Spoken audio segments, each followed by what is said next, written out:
Hello and welcome to my Brit West Journey on bbgwrestling.com. I'm Chris Lappin. I'm delighted to be joined on the line by the Dark Prince, Jensen Ryan. How you doing, Jensen? Doing pretty good yourself. Yeah, very good. Yeah, just a bit warm, but all right. Wait for October, isn't it? It's so nice and warm. It's brilliant.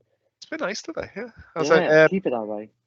I've got a blissful vest on my right eye, so if it looks like I'm blinking at you, it's just me trying to You're not focus on actually questions. winking. Yeah, and again, my dog's in here, so he comes over for a cuddle sometimes, so I just stroke him. I was exactly the same, so don't worry. Yeah.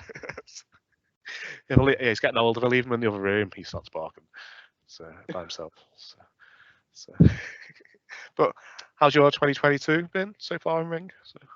Yeah, pretty good. I think after the pandemic, the last couple of years, there's been much going on, of course, but getting back into it, it's been pretty good to be honest. So I've been able to go out there doing things, all sorts of things from shows to kids' birthday parties. I've seen that. It's turned into it was a little. It's going to be a little thing pre-lockdown, but post-lockdown, I've seen that come out quite a lot. People just like book 3 or 4 wrestlers to do a show in the back garden. Yeah, the kids love it. They come down to the academy, they get involved, and a great audience. So yeah, and I've got been out to a few different companies this year as well, and got a few on the way. So it's been pretty good. That's cool. Were there any matches or storylines or you're meant to be involved with during 2020 that you couldn't do due to the pandemic? Well, yeah, so we've got a good one at the moment. So I was part of a tag team called Project Venom with a friend who I've actually known for about 17 years now, outside of wrestling. And we decided, you know what, let's make something a bit more of this. We've actually split as a tag team as a part of the storyline.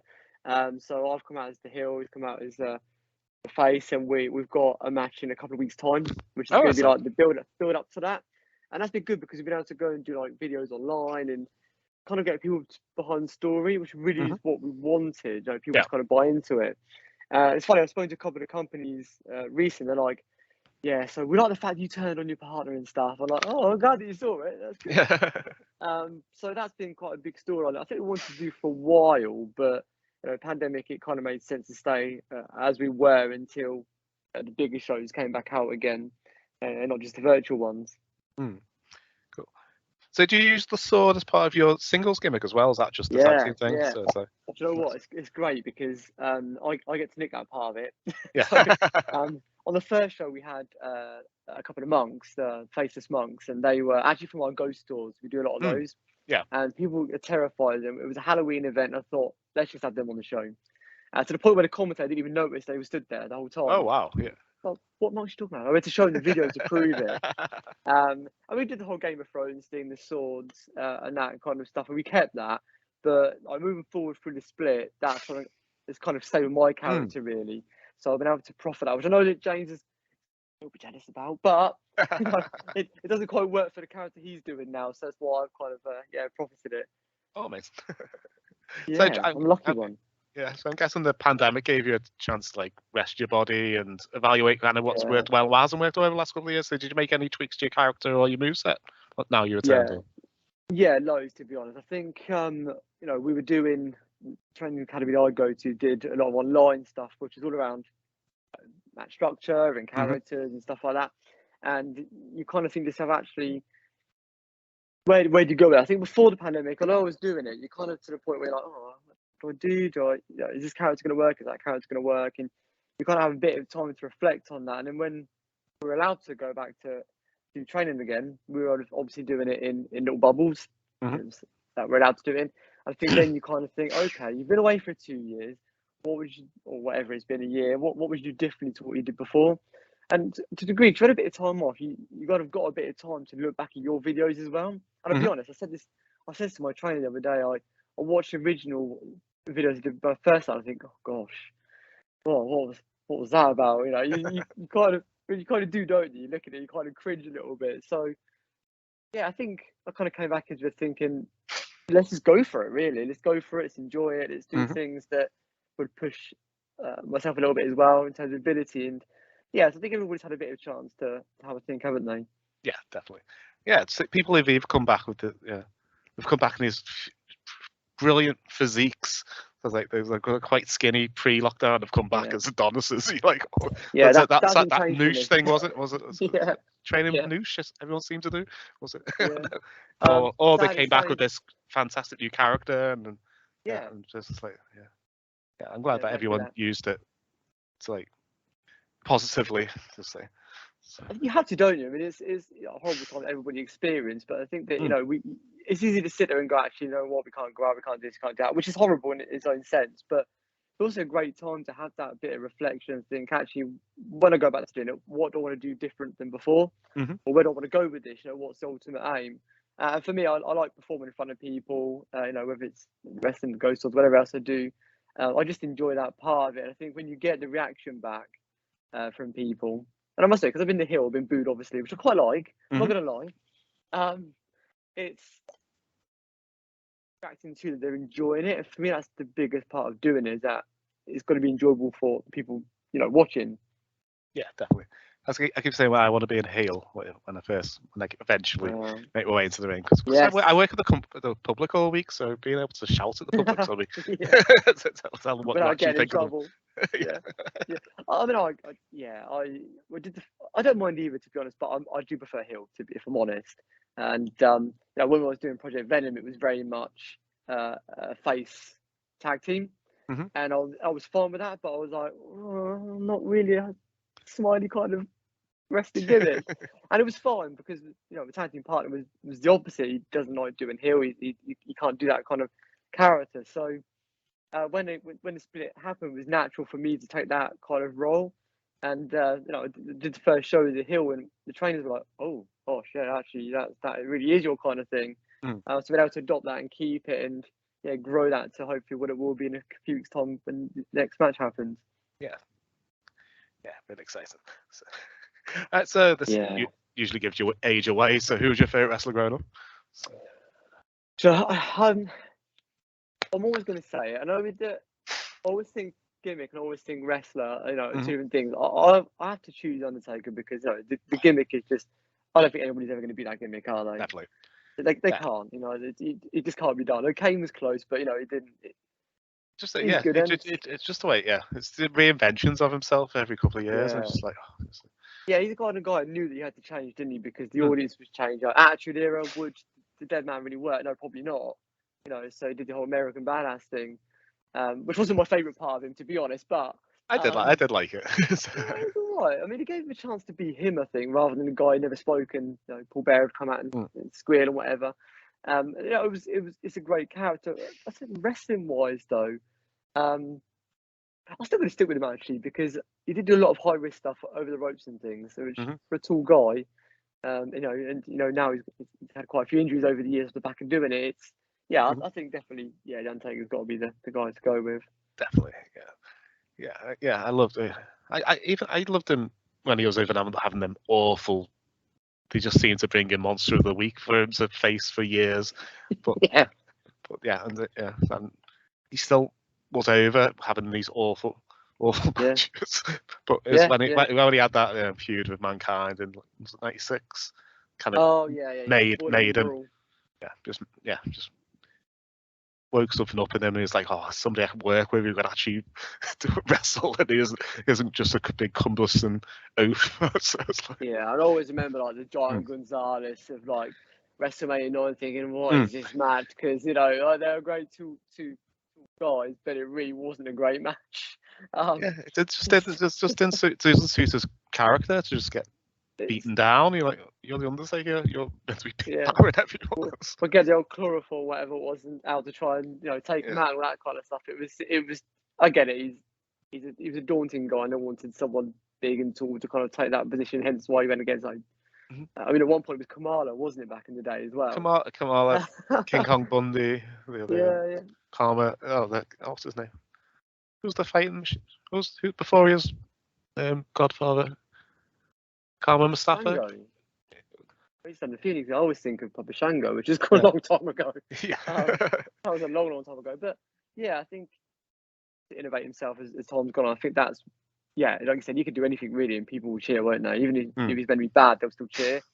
And when he did the Hall of Fame speech, which was an hour and a half long, wasn't it? Oh, it was long. He was just talking in his normal voice, and I was like, "You don't sound like the Undertaker." I was like, hang on, who is this guy? But you kind of, even though it was a long speech, you were hooked on every single word because you knew this guy had something good to say.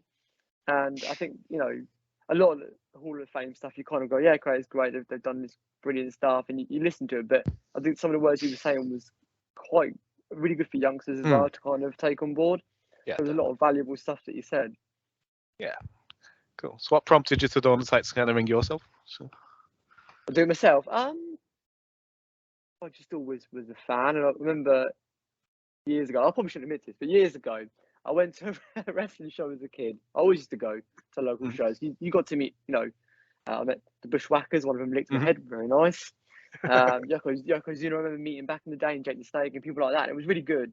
And so we used to go every month. And I remember saying to my mum, you know, I'd love to do this one day, which she wasn't very keen, to be fair. And she said to her laugh, oh, I dare you to run through the ring. And I was like, oh, I'm going to get myself in trouble if I do that. But I did it. I did it. The promoter probably wasn't very happy about it. So if he is listening, it wasn't me. It was just someone that looks like me. But I kind of thought, but I didn't. And, you know, I've done this whole story around why I didn't do it straight away. It took me quite a while to kind of go, you know what, let's give it a go for different reasons. But yeah, I thought, try it. You're never going to be happy, are you, unless you actually try it. So you can always sit there and reflect and think, you know, when I'm older in age, 18, 19, thinking, oh, what if? But now I know because I've done it and I knew that I would enjoy it. So, yeah, I just gave it a go and first bit and just loved it and just thought, let's keep going and see what happens. Yeah, I'm kind of wishing I hadn't waited till I was 40 to start training. So what? The thing is, though, I was thinking, like, people always go, oh, yeah, but, you know, I mean, I'm a similar age to yourself, right? And people go, oh, no one's ever said anything about age and things because they always think I'm like 30, which I'm happy with until it starts showing. But I don't think age matters. We've got people who are in their 50s training where we train. They're fantastic. They're really, really good. So that's what the great thing about wrestling is. It doesn't seem to be you can be anything. So it's like, yeah, not everybody has to be like the Ricochet, do they? Like, you know, some people do like flippy moves and it's great. It's fantastic. I do some of them myself and I love it. But, you know, you've got other people who are like 18, 19, 20 who can't do the flippy stuff, but they'd rather do, you know, namesake, the Undertaker kind of stuff. So I think, you know, you could be who you want to be, can't you? And I think it doesn't really matter on age and stuff as long as you feel happy and safe and well doing it, I guess. Yeah, it's just something that, my son's doing it with me, so he's 17. So I started just really to support him, so he didn't have to do it by himself. But yeah, I think we both love it. It's gonna be really enjoying it. Yeah, I reckon we could. Yeah, why not? Yeah, it's an enjoyable journey. You know, it's the first time you always go. You're probably the same as me. The first time you go a little bit nervous, thinking, okay, I know I've seen this on TV loads of times, but you know, I can tell people the name of the moves because I've seen it on you know, WWE, WWF back in the day, and WCW and all that kind of stuff. But Joe, what is really funny, some of the moves when you learn it, I think, how did I not notice they did that when I watched it on TV? And I'm not supposed to notice, obviously. But you know, it's even like the forearms. They struck with the forearms. I was like, I didn't even notice that. Yeah. I've watched it for like God knows how many years. Now the sequel's kind of out, but yeah, I think for me it was just give it a go. It's great for fitness as well, isn't it? Nothing else. Not everybody has to do it to do shows. It's there for everybody. Also, yeah, just it's enjoy doing it. It's a different level of fitness as well. You can jog all you want, but just it's constantly getting up and down. It's just But it's. I tell you what, I give a lot of credit to people who do Ironman matches. Oh yeah, definitely. Oh, how do they do that? 10 minutes and 15 minutes, and that's more. You know, that's hard work. I'm just proud. I'm keeping up with it because I must be the oldest there by at least 10 years. So just being able to keep up with all these younger people, I'm quite most proud of. I think. So it's me 6 months ago, I couldn't have done this. I was 18 stone.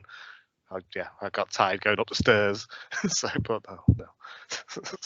Now you're giving it a go. And I think, like I said, I think any age you can do it. You know, let's say we've got people 52, 51, they're doing shows, they're doing really good. 40s, late 40s, they're doing so good. And they've only started out, you know, in the last year or so. So I think it's there for anybody, really. I don't think age. I know it is. A lot of people worry about it. We all do naturally because that's the way things are. But in realistic, I think, anybody wants to give it a go, give it a go. Definitely. Yeah, I've got a gimmick where I wear face paint, or I'm designing a mask. So just initially, so the first thing they don't say is he's a 40-odd-year-old bloke. They'll just see the gimmick rather than the man behind it. So I've been going to Wrestle Island for 5 years, so I think all the fans will probably know it's me as soon as I walk out. We know it's you.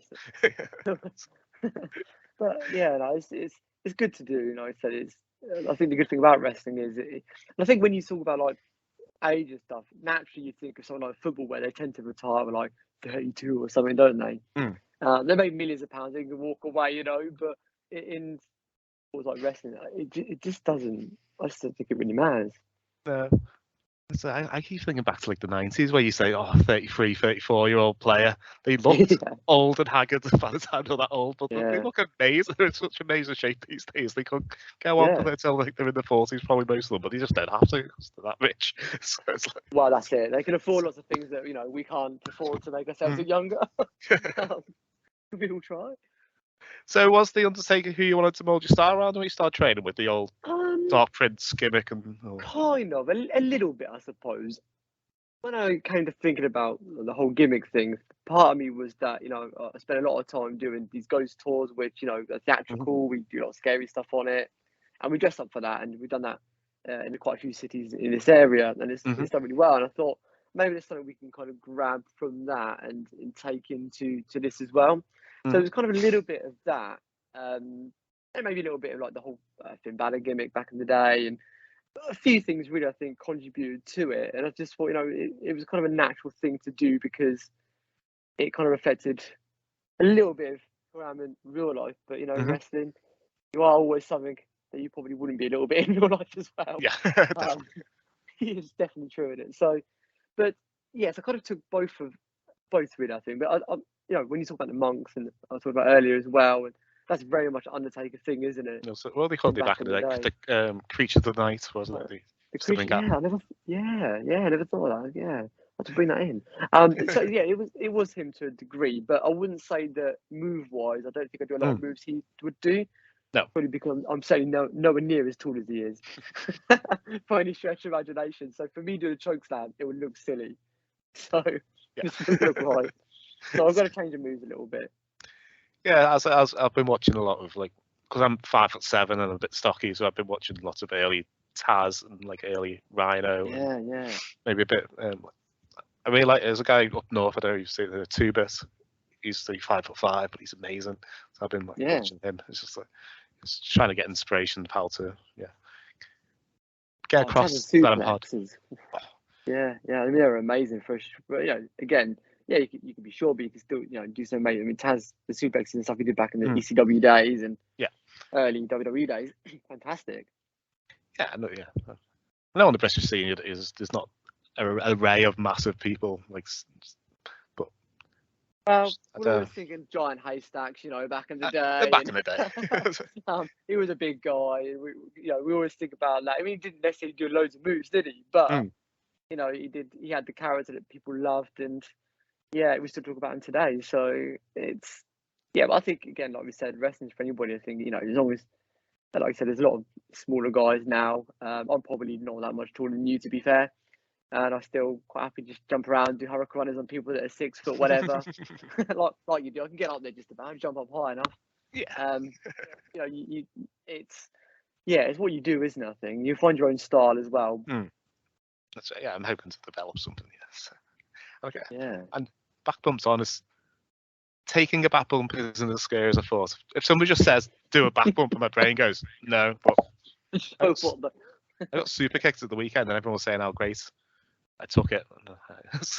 Nothing scarier than a Phil coming towards you, but I remember, do you know what it was though, when you think about like back bumps and stuff? I remember watching Tough Enough years ago. I never watched it, but our coach of the weekend was talking about it. So I was like, I never watched Tough Enough. It was really good. I think in the UK we only had it on Channel 4 days. Remember those?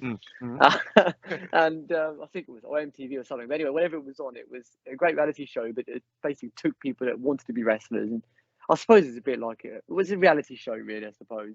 Yeah, and but they're really. I think I watched the first series. That one that they had Maven and Nadia won the first series. That's it. I never watched them after that. So. I remember thinking, just do 100 back bumps so you pass out. And thinking, not what they do to people in this industry. And you think, no, it is for TV, right? They've got to make it look harsher than what it is. But you're right. I think we realise that you are just landing on boards with a little bit of cover. And you know that famous question is that every wrestler gets asked, does it hurt? Yeah.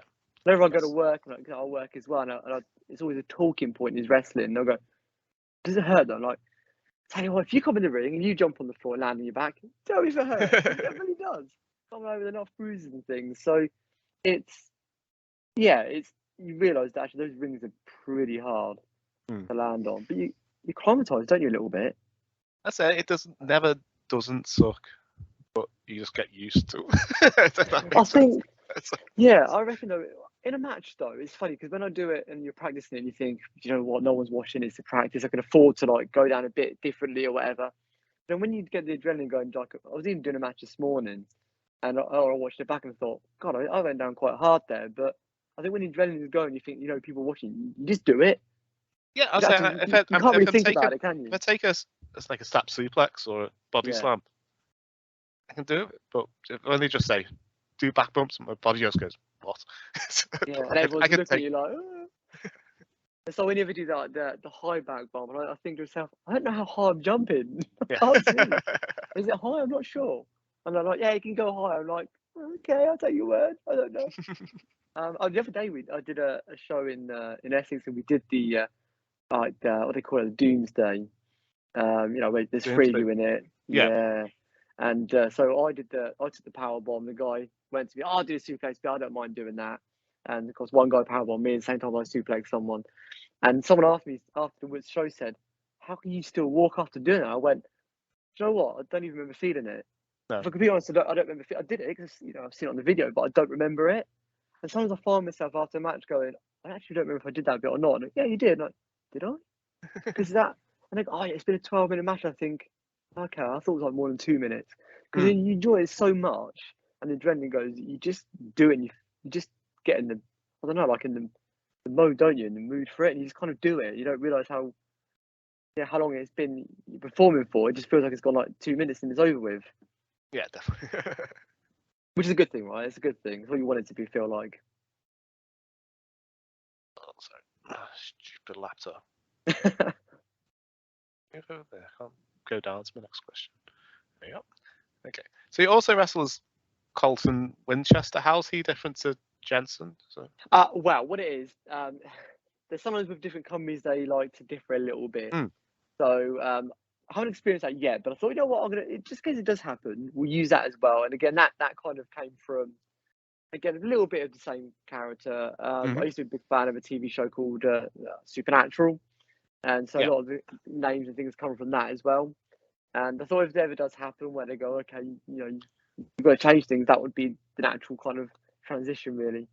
Oh, I sound okay. I don't know what it was like. Your Jensen, Ryan's your Dark Prince gimmick, and then he's your face gimmick, or what is it? Oh, you give me ideas now.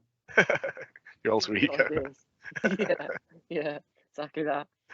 Cool. So take us back to your first show. So what do you remember about it? And in hindsight, was your match any good? Have you been back and watched it? Or the first one I did was a virtual one, but if I use the one I did in front of a live audience, probably the best one, because I think virtual, you could, if you really wanted, you could re-record it, couldn't you?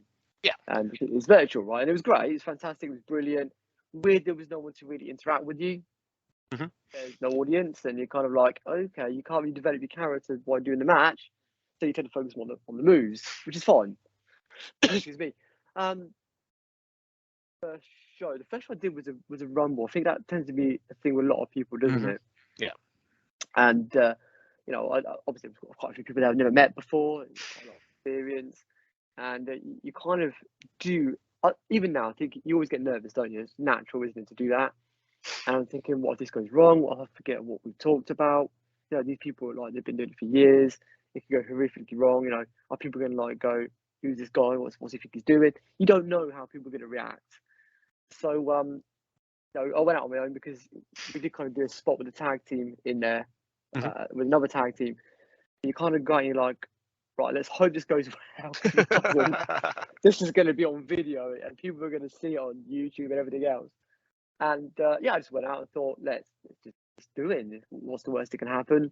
And you know, it didn't quite go as we kind of planned out, but that was to be expected. But no one would have known that.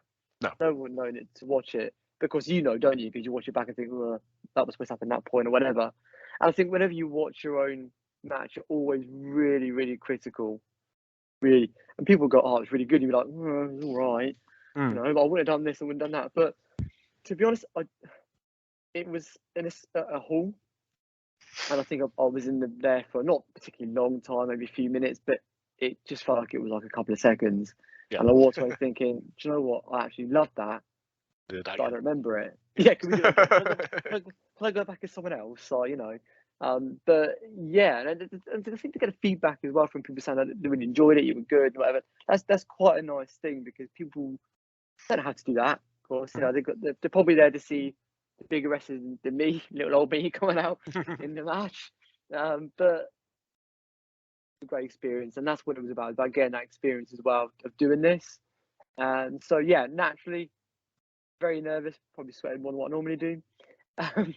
But then when you hear that, like, the referee was like back there, like, "You got 10 seconds," thinking, "Oh, 10 seconds, I've got to go out. What do I do? What do I do? Where am I going? Where am I running to?" And yeah, a lot of thoughts go through your mind, don't they? But then when you come out the back of it, you're like, actually, you know what?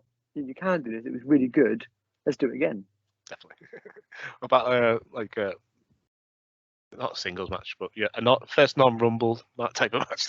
Yeah. So the first singles match I did was actually not long ago for a charity event. It was actually against the champion of Quality Wrestling, where I train. And it came off the back of I did a few bits for ITV and BBC, and they kind of wanted this charity. Oh, we really want him to do it because he's been on now. Thinking, right, great. And because I was new to doing this, I've never done a singles match other than a virtual one. I've only ever done tag team matches and rumbles. So the guy was like, I was against him, been doing this for 17 years or something like that. And I was like, okay. And I've always been used to, right, let's talk quite a long time about doing the matches. Let's try it a few times. Because I was new, you tend to practice it quite a bit, don't you? Which I reflect on now. I think if you do that, you do put yourself under more pressure rehearsing it, because you know what's coming up next. If it goes wrong, like, oh, what do I do? What do I do? And because the guy was experienced, I kind of turned up on the day, and he was like, "Yeah, let's do this. And what do you want to do? Yeah, I want to do this. Okay, you do this. And that was it. It was like, oh, okay. That was like a 15-second conversation. I'm like, God, this is going to go wrong, isn't it? And I'm starting to thinking, oh, this is awful. And I think we then spoke about it once more. And he went, yeah, it is. I thought, oh, this is going to be horrendous. And I think I'm not used to doing this. But I thought, look, let's just go for it. Actually, the match went perfectly fine. Oh, amazing. We didn't forget anything. It got really good responses from it. And I thought to myself, oh, actually, sometimes maybe I'm just overthinking it a bit too much. And maybe that's what it is, because I'm used to doing it where, you know, I'd practice it. Rishi would go, as the trainer would go, oh, yeah, maybe do this bit this way and that bit that way. But now you're doing it how it really would be in the real world, which is that you basically talk about it and you do it. Yeah. And if you talk to each other, if it goes wrong, you swap it around and do it a little bit different. And so that was a really good experience, to be honest. Though very nerve wracking. It was for a charity event, and I'd have been asked to do it because of the TV stuff. It was. I was thinking, well, I hope they haven't picked up the TV stuff too much, because they might be getting something they haven't bargained for. But it was really good, and I think the flip side of it, it was a great experience, because to do a singles match is so much harder than doing a tag team match. You can't rely on your mate to pick up for you if you go wrong, or to tell you what you've done. You've got to it's just you, isn't it, and the opponent. But it went well, and yeah, it was a good learning experience. Yeah. So when I was a fan, I always wondered why lots of newer wrestlers were always in multi-person matches or in tag matches. But training, I kind of understand now that it's a lot easier to just It is. A lot of wrestlers are like, oh, we don't want to do rumbles, but okay, I know you can't do loads of moves in rumbles because there's quite a few in the ring. But actually, forget about that. It's about going out in front of an audience and portraying that character as well. So I think it is a valuable experience. But yeah, when you tag team matches, you kind of great, it's 4 of you. So if something's going wrong, the other 2 can pick up and do something to take the focus away. But you can't. You really are more vulnerable in a singles match. Although I did a 3-way match, the first 3-way match I did was a few weeks ago. I found that quite a difficult one as well. Was it one of them where they were doing one-on-one while one of you's outside, and then you come in all in together. Oh, in together. Yeah. I was like, okay, so got to be down there, and you've got to be. So, and again, we talked about it a couple times. We just did it, and it went perfectly fine. But it was like, oh, okay, 4 of you's fine. That's equal numbers. 2 of you's fine, but no, it's 3 of you now. It's odd number. What do I do when you two are fighting? So you've got to think about it a little bit more. But again, I think all of it is great to have those experiences and learn from it. Definitely. So away from the ring, you've mentioned you do your ghost tour. So do you want to give a bit of a promotion and tell listeners about? So actually, spend a lot of time in haunted places, looking for ghosts like you do. I thought, well, that could be quite a fun hobby to do. And I don't get scared. I'm quite, I try my best not to get scared. No, I don't. And so then somebody said to us, why don't you do a ghost tour? And I was like, okay, yeah, we can do that. We can make it a bit historical and a bit informal and fun. And then we did it for a couple of months. And I remember turning around to the team, there's a few of us to do it. And I said, why don't we do it, but in character and costumes and, makeup and stuff? And they're like, well, what? We're not sure about this. I don't, just give it a go. And then we did it. And that was in Winchester, in Hampshire. And people loved it. We got loads of people going, hey, we'll do it. And we'd like to come along. And we did this promotional event once where I thought no one's going to turn up in the city of Winchester for Halloween. Like literally thousands of people turned up. Oh wow! I was like, oh, whoa, what do I do? It's awful. But it's growing out, and we kind of made it into a bit of a scary experience. Really, so it's all fact, like real ghost stories as such, but we do it in characters. There's dumpy bits and scary bits, and kind of like what you might get as things like London Dungeons or whatever, that kind of place. But it's so popular, people love it, and so it's kind of. To the degree, the good thing about it is it's enabled us to do the whole tactical bit that you need for wrestling as well. Yeah. So, when we go out there now, one of the things that our trainer will assist us is if we get nervous, but you can do this because you do it on ghost tours all the time. So you're used to going out and jumping on people because, I'm the first scary character that we have. And I never know how people are going to react. Am I going to get punched in the face? Or... you don't know, do you? You don't know. So a little bit like back at. Like I think, God, this could be interesting, but people love it. We just kind of like expanded to Southampton, to Portsmouth. Did a bit of Windsor at one point, New Forest. We kind of expanded out, and it's done. It's won awards. It's done really well over the years. But I enjoy it. Yeah, different to wrestling. Yeah. Around here we have something called Farmageddon that we have on around Halloween. Yeah. You're in the back. Have you been to it? Years ago. I think you say you were too scared. But yeah, you're in like a back of a horse, a tractor. It was a horse-drawn cart, or was it a tractor? I can't remember. Yeah, and then lots of scary things. People, chainsaws come up, and just like it's just scary. I mean, that is quite scary, to be honest. But so it's just another dimension, really. I think that it's great. I work full time as well, so it's a great talking point. And even with the wrestling, I didn't tell people that I was doing that. And of course, when the BBC one actually went out first, they were like, "Oh," because my performance name is Jensen Ryan. They don't know me as that. And they're like, "Oh, that's odd. You do that? We didn't know this." So now it's been a great talking point at work, as everyone's like, "Oh yeah, should we talk about the fact that?" And I don't bring it up, but someone's like, the managers will go, "Do you know how he does wrestling?" Okay. Should we talk about? Oh, that's really cool. How did you do that? So it's a great talking point. But I like to keep myself busy. I like to do different things, and mixing up between ghost tours and wrestling is very, very different. That sounds very fun. Yeah. Whenever wrestling gets brought up in my work, it's either they try and talk about world of sports. I was like, well, I was too young for most of that. That's why, yeah. Or it is like early. If they talk about early 90s WWF. I can talk about that for hours. Yeah. I can, but sometimes I just go WWF. Like, and I don't know that it was called that, right? So I've got to pretend to look young. It's a good 20 years since it's been called WWE now, isn't it? So it's quite odd when you hear people say WWF, but those are the days. Do you remember this character? He looked like this. I'd say, the Reaper Man. Oh yeah, the Reaper Man. He was a classic. He was good. a lot of the time is, do you remember this guy? Or do you remember this guy? What's the name of this guy? But on the other side though, sometimes you like you're watching and you think like you're watching the 90s and you see them now, you're like, oh, that was the same person. Like Papa Shango, I didn't know that was a Godfather. I didn't know Not till years later. Yeah, years later. I would have a clue. Like, really, it's the same guy. Yeah. By the way, he did what you mentioned as well earlier. Oh, okay, it's been 3 different people, and you also don't realize it. You didn't really understand it. I mean, you would have watched it. Said I was me in the WCW, ECW, WWE days, but the original WCW. And you realise that years ago, actually, when they're all part of NWA, WWF appeared on WCW shows anyway. Yeah. Before they even rivaled. You think, okay, that's quite weird. So it's, I love going back and watching the old like NWA stuff, WWF or WWF stuff, and in WCW. It's great to watch it because I think for a while wrestling came characters that the wrestling always got forgotten about. Yeah. I know Triple H is kind of reversing that now, isn't he? He's going back down the road. I mean, the product's changed in a few weeks since he's been doing it.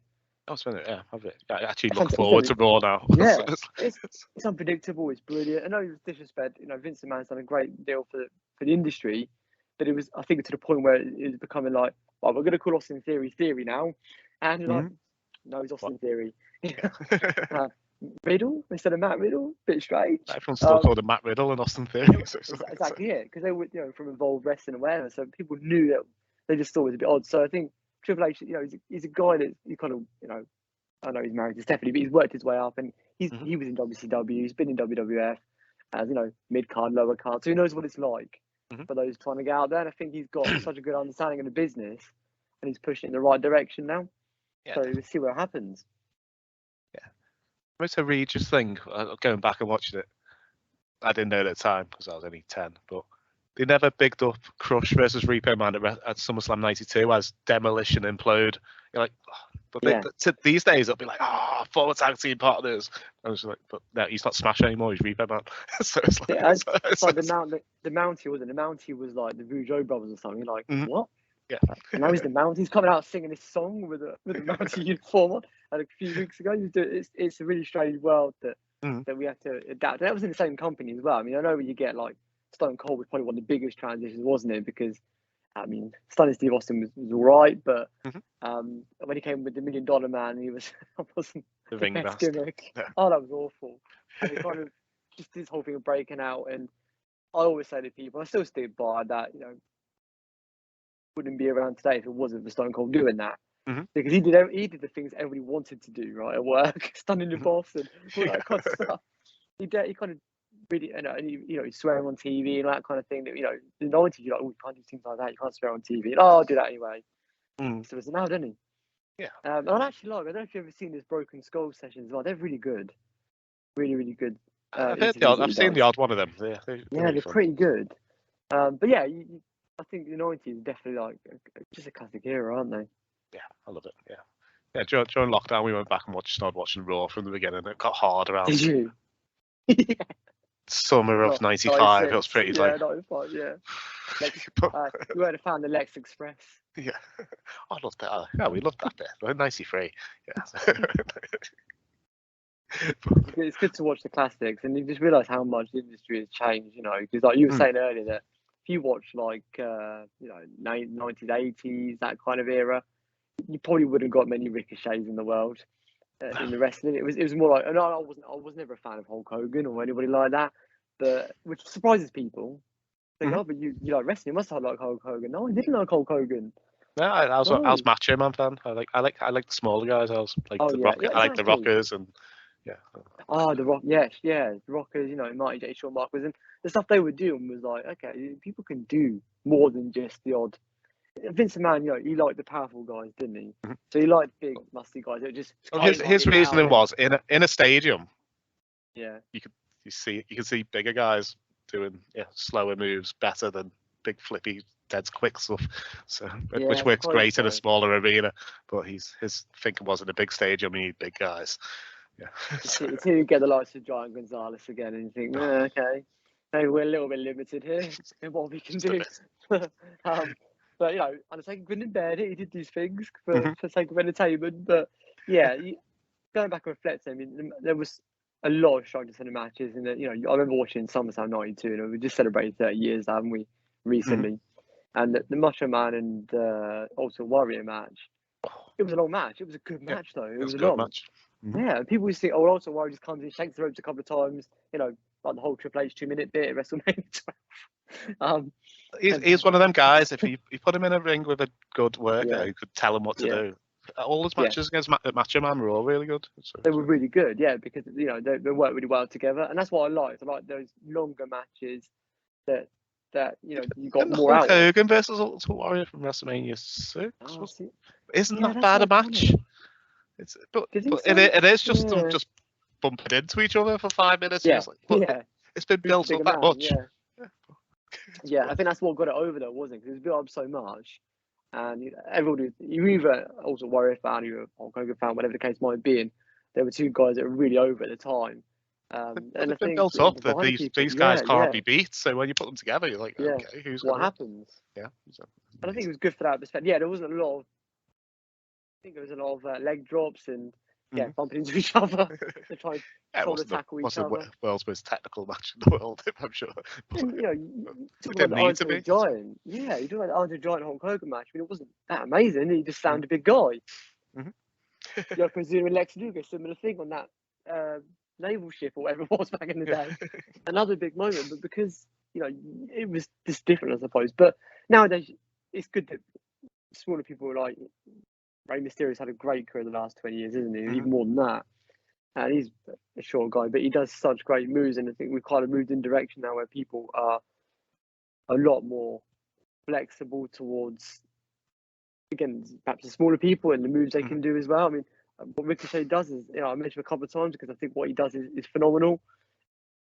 There's a lot of it in a match, and probably a lot of people think, well, okay, you've had a couple of wrestlers go, but that's not wrestling, it's acrobatic skills. But you know what? That's fine. It makes every match different. You don't want every match to be like Ultimate Warrior and Hulk Hogan. You want something to be different. And so it works from that perspective. Yeah, definitely. All right, so if you're a promoter for a day, promoting events, if I give you a match type, you'll tell me who put in that match. Or anybody. Okay, right. So, so it's your card, so every match can be intergender, 3-way, 4-way, 5-way. Throw a stupid stipulation on if you want. So who would be in your opening contest to get the crowd excited? I think I'd go with someone who's probably a bit more. If someone getting the crowd going, I'm going to go with. I reckon someone like Ricochet actually, because he's fast paced. I think you need that movement to get people up and going. Yeah. Who against though? Rey Mysterio. Yeah. Cool. That'd be fun. Yeah, that'd be fun. Cool. What about a comedy style match?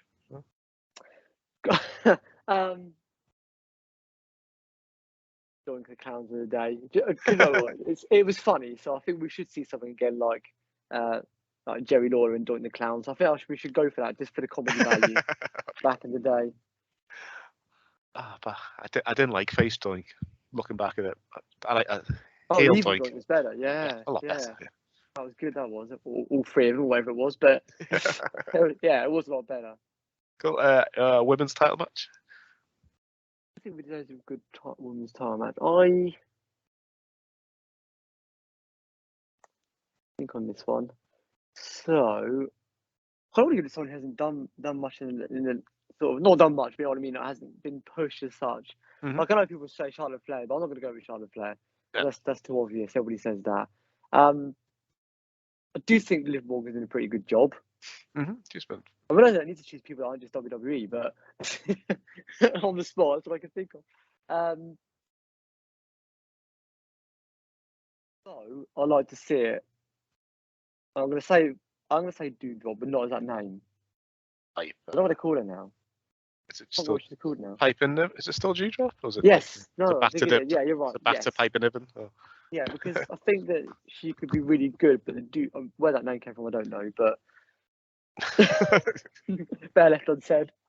Yeah, no idea. Was that Liv Morgan versus Doudrop? Yeah, I think so. I mean, it's very different styles, very different, but I think why not? That could be fun.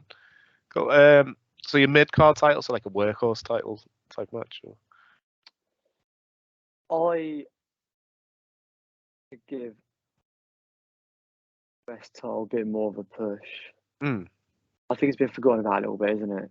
Yeah. Who would do it? I think mid-card. Who should go? Probably the wrong person to say because what I read on the news today, but I still would like to put Sammy Guevara in it. Oh yeah, okay. Yeah, I think he's probably MJF. I think.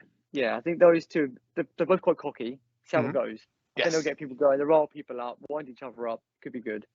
That could be a lot of fun. Yeah, I'm loving MJF at the moment. I like this match with what's it? Who did he face them on the weekend? One from the Blackpool, young guy from the Blackpool, Thingy Yota. I know who you mean, but I can't. Yeah. Oh, what's his name? Something Yota. Gone blank. Yeah, gone blank. But yeah, that was a great match. My favorite bit of the match was, he was about to do a top rope. Yota was about to do a top rope move, so MJF rolled away and went like goes like that, and then just Yota just jumps across the ring anyway. And just that's what I like. That kind of thing is like it gets crowd going. Wheeler Yuta, that's his name. Wheeler Yuta. Oh yeah. Cool. A hardcore Extreme Rules style match. So this could be anything from 24/7 chase around silliness or straight up to death match. You can do whatever you want. I'd love to see it. Remember back in the day we had the Inferno match. That was my dog then. I think the Inferno match would be quite good again. I would like to see Mick Foley on there, and because I think he needs to have something else to remember other than just being in front of a Hell in a Cell cage. Yeah, definitely. He's done a lot to his career, but everybody remembers that one bit. Do you know what? I'm going to say it's Taboo. Ooh, that'd be fun. Yeah, because the stuff he did was just. Probably versus Sabu, is it? Okay. Yeah. Wow. Your tag team title match? Okay, so tag team. Who's like at the moment? I would kind of like maybe. I'm going to be quite a little bit controversial. I'd like to see just one more time Edge and Christian. Mm-hmm. Maybe that bit where they used to get the pose in the ring and everything. Yeah, that was quite cool. 5-second pose. The 5-second pose, yeah, but not that bad. That was quite good. And just for a bit of nostalgia, I would quite like to see, because they were funny, the APA. Yes, they're fun. Why not? Yeah. Cool. And then it's your main event. So. Okay, this is going to be proper controversial, but I'm going to go with this because I do think that, a bit like Marmite, but I think he could do quite well. I'm going to say Austin Theory. Mm-hmm. I know it's going to be controversial because I'm like, but he's a young guy. I think he's got what he can do. So I'm going to say him. And I'm also going to go with someone I'm also a big fan of, which is Finn Balor. Oh, wow. I like his style. Yeah. I'm really interested to see how they're going to use Theory now, because he seems to be a project of Vince. So he was very much. So I'm really interested to see how they're going to use him. If you watch his Evolve stuff is amazing. Back in the day. So yeah, I think he could be good. I really like him as a character. I was just like, I don't hope because he's got the briefcase, that means he can lose every match. I hate that Booker, dude. Like, he's got the briefcase, so he should win every match. So when he cashes in, he's a viable champion. You're like, and he has lost. He has lost quite a few matches ever since Vince has gone as well. Yeah. But yeah, no, I think he could be good. And like I say, Finn Balor, even he's in his 40s, but he's fantastic. Mm-hmm. Give him a go. I think he hasn't been pushed quite right yet. I know it's about what happened in the Universal Championship, but yeah, give him a go, I reckon. Yeah, I've heard that they're planning to do some bit with him soon. Oh, so good. I really look forward to that. So that's a great card. I really like to watch that. So it's been a bit of all the eras and stuff. That's quite fun. Yeah. So where can people see you in the near future? So I am going to be doing the Quality Wrestling event in Portsmouth, which is the 23rd of this month. So that'll be against my old tag team partner. Ooh. And then I'll be all the way up in Essex for GBWA on the 29th of October. Cool. I'll put links in the description for ticket information. Thanks. Cool. And before we go, do you want to promote your social media and your absolutely, yeah, absolutely. So if you are, I'm sure he's on Facebook stuff. I've got a page which is facebook.com/Jensen Ryan Wrestler, and then you've got the same. If you go on, Twitter is Jensen Ryan PW. You can't have the full name, and then Instagram is also Jensen Ryan Wrestler. So if you're one of those, please feel free to give me a shout. Ghost Tours wise, supernaturaltours.co.uk is the place to go. Oh, amazing. Again, I'll put in information. Links in the information below the podcast. So yeah, I've really enjoyed speaking today. I'd love to have you on again in the future. That was a lot of fun. Yeah, it'd be great. Thanks for having me.